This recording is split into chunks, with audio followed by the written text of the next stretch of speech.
Bonjour à tous, on va parler aujourd'hui sur un, un message qui est important à comprendre pour Purim, parce que Chazal nous disent qu'on a une obligation, que dès que le mois d'Adar, on rentre dans le mois d'Adar, on est obligé de multiplier la joie, notre joie.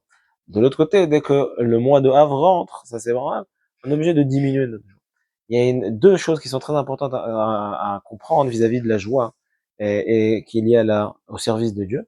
C'est première chose, on a l'habitude de penser que la joie, c'est quelque chose que c'est comme pour une que je suis obligé d'être joyeux le jour du mariage de mes enfants, de toutes sortes de festivités qu'il y a dans la famille. Ah, je suis obligé d'être joyeux, etc. Et il y a une importance d'être joyeux. Le reste des jours, pas obligé d'être joyeux. Et c'est une erreur. Il faut savoir que la joie, c'est quelque chose que la Torah nous demande constamment. Comme dit la Gemara dans Maseret Shabbat, la Flamed Amoudbet, la Gemara dit que la Shrina, elle ne réside que dans quelqu'un qui est joyeux. C'est-à-dire que la bracha, toute chose que la bracha, que ce soit dans la parnassa, que ce soit dans l'éducation des enfants, que ce soit dans toute chose qui puisse exister, elle vient que grâce à la Shrina qui vient dans notre maison. Comment je réussis à amener cette Shrina? La Gemara nous donne la clé. La clé, elle est d'être joyeux. Donc la joie, elle doit être constante. Donc, ce que disent Chazal, qu'il faut, dès que le mois d'Adar rentre, être joyeux, faut pas comprendre qu'il faut être joyeux et les autres jours, faut pas être joyeux. Chazal disent, Mishenichnas Adar marbim besimcha. Ils disent pas, Chazal, que dès que le mois d'Adar rentre, il faut être joyeux. Il n'y a pas marqué ça dans la Gemara. Dans la Gemara, il y a marqué que dès que le mois d'Adar rentre, il faut multiplier la joie. De là, on comprend que la joie, elle est constante. Elle n'est pas du tout liée au mois d'Adar ou à un autre mois. La joie doit être constante. Qu'est-ce que je dois faire? Oui, pendant Hadar, le travail d'Hadar, il est de multiplier la joie. Ça, c'est le travail de Hadar.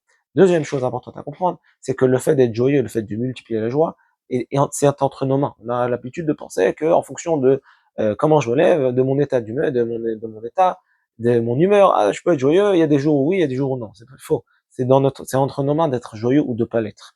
Où est-ce qu'on le voit? Déjà, du simple fait que la Chazal nous enseigne et nous demande de multiplier la joie pendant Hadar, on voit que c'est dans notre main. Si c'est pas dans les mains, c'est pourquoi Chazal me demande cette chose-là. Ça, c'est la première chose. Deuxième chose, la Gemara que j'ai mentionnée dans Maseret Shabbat qui dit que la Shrina ne peut résider que dans quelqu'un qui est joyeux. On voit de là que le fait d'être joyeux, ça fait partie de la Avodat Hashem. Chazal dit dans Maseret Brachot, Daf Lamed Gimel Amud Aleph, que Kol bidei shamayim chutz mirat shamayim. Tout vient du ciel, tout vient d'Akadosh Baruch Hu, sauf ce qui est lié à la Avodat Hashem. Tout ce qui est lié à Avodat Hashem, c'est entre mes mains. Et alors, une partie de cette Avodat Hashem là qui est entre mes mains, c'est le fait d'être joyeux. C'est une des choses importantes à accomplir dans l'Avodat Hashem. Donc on voit que le fait d'être joyeux, c'est entre nos mains, et c'est important de pouvoir s'en rappeler constamment. Et parfois le Tzara, il pourrait me faire prendre conscience, écoute, tu t'es levé du pied gauche, donc aujourd'hui, ça va être une mauvaise journée, bon, c'est pas grave, on passe à demain. Non, il faut savoir que même lorsqu'on a l'impression qu'on pourra jamais être joyeux, chas v'shalom, il y a des gens malheureusement, même des situations compliquées, qui pensent que c'est pas entre mes mains quelque chose qui me dépasse, qui fait que je peux pas être joyeux, c'est faux. C'est le Yetzara qui nous fait dire ça. La joie, c'est quelque chose qui est entre nos mains et qui doit être constante.